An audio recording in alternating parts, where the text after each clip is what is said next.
மோடியிடம் ஃபோன் காலில் லூலு பேசியதில் பின்னணி.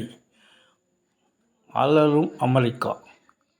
டெல்லி அமெரிக்க அதிபர் டொனால்ட் ட்ரம்பின் வரி விதிப்பில் அதிகம் பாதிக்கப்பட்டது இந்தியாவும் பிரேசிலும் மட்டுமே.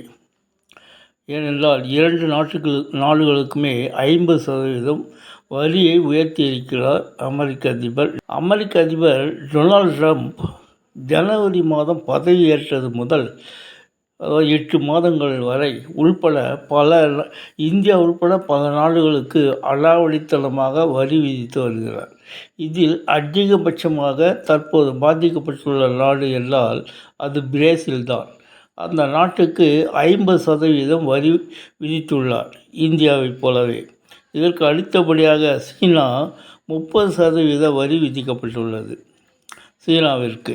அதன் பிறகு 3வது இடத்தில் நம் நாடு உள்ளது.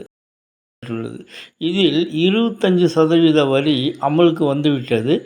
2வது கட்டமாக இன்னும் 25% வரி இம்மாதம் இறுதியில் அமலாக உள்ளது. 2வது கட்டமாக 25% வரி நமக்கு அமலாகும் பட்சத்தில் பிரேசிலுடன் சேர்ந்து நம் நாடும் அமெரிக்காவுக்கு 50% வரியை செலுத்த வேண்டியிருக்கும். இந்த இந்தியாவில் வரி விதிப்புக்காக அமெரிக்க தலைவர்களும் அமெரிக்க பத்திரிகைகளும் ட்ரம்பை விமர்சித்து தலையங்கம் எழுதியிருக்கின்றன. அமெரிக்காவின் வரி விதிப்பில் சீனாவிட அதிகமாக பாதிக்கப்படும் நாடாக பிரேசில் மாறிவிட்டது. இந்த நிலையில் இந்தியா விரைவில் மாற உள்ளது. இந்தியாவுக்கும் பிரேசிலுக்கும் வரி விதிப்பதற்கு வெவ்வேறு காரணங்களை ட்ரம்ப் கூறி வருகிறார். பிரேசில் பற்றி ட்ரம்ப் கூறுகையில், பிரேசில் அதிபர் லூயிஸ் இனாசியோ லூலுக்கு ஒரு ஆஃபர் கொடுத்தார். அதாவது வர்த்தக பற்றாக்குறையை சரி செய்யவே பிரேசிலுக்கு 50% வரி போட்டுள்ளேன். இந்த பிரச்சனை தொடர்பாக விவாதிக்க எப்போது வேண்டுமானாலும் அவர் எனக்கு ஃபோன் செய்யலாம். பிரச்சனையை பேசி தீர்த்து கொண்டால் வரியை நான் குறைத்து விடுகிறேன் என்றார். ஆனால் பிரேசில் அதிபர் இதுவரை ட்ரம்புக்கு பேசவில்லை. நான் ஏன் அவர்களுக்கு பேச வேண்டும் என்று வீராப்பில் இருக்கிறார். இது தொடர்பாக அவர் வெளியிட்ட அறிக்கையில், வரி விதிப்பு குறித்து நான் ட்ரம்பிடம் பேச மாட்டேன். அவர் எதையும் கேட்பதாக தெரியவில்லை. அவர் எல்லா நாடுகளுக்கும் வரி விதித்து கொண்டிருக்கிறார், வரி யுத்தம் செய்து கொண்டிருக்கிறார் என்று விமர்சனம் செய்தார். ஆனால் இது பற்றி பிரதமர் மோடியை அழைத்து பேசுவேன். ஆனால் சீன அதிபர் ஜின்பிங்கிடம் பேசுவேன். ஆனால் ட்ரம்பிடம் பேச மாட்டேன் என்று அதிரடி காட்டினார். அதன்படி இப்போது பிரதமர் மோடியிடம் அவர் பேசியுள்ளார். இரு தலைவர்களும் ஒரு மணி நேரத்துக்கு மேலாக பேசியிருக்கிறார்கள். லூலு விரைவில் பிரேசில் அதிபர் லூலா சீன அதிபர் ஜின்பிங்கிடம் பேச உள்ளார்.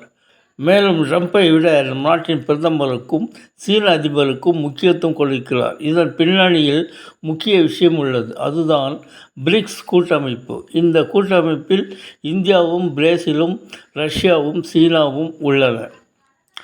அதன் அமைப்பின் தூண்கள். இதில் இந்த அமைப்பில் அமெரிக்கா இல்லை.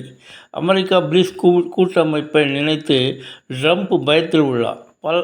டாலருக்கு மாற்றாக பிரிக்ஸ் கரன்சியை கொண்டு வருவது பற்றி ஏற்கனவே இந்த கூட்டமைப்பு நாடுகள் விவாதித்துள்ளதாக கூறப்படுகிறது. இனி டாலரில் வர்த்தகம் கிடையாது, இந்திய ரூபாயில் தான் நான் வர்த்தகம் செய்வேன் என்று அறிவித்திருக்கிறார். அது எல்லா நாடுகளுக்குமே இனி ஏற்றுமதி செய்வதும் ரூபாயில் தான் வர்த்தகம் நடைபெற வேண்டும் என்று வலியுறுத்தி வருகிறார். அதே போன்று அந்தந்த நாடுகளும் தங்கள் நாட்டின் கரன்சியில் வியாபாரம் செய்யலாம். இது வணிக சுதந்திரத்தை அதிகமாக்கும். அமெரிக்காவின் டாலர் மதிப்பு சரியும். ஃப்ரெண்ட்ஸ், பிடிச்சிருந்தால்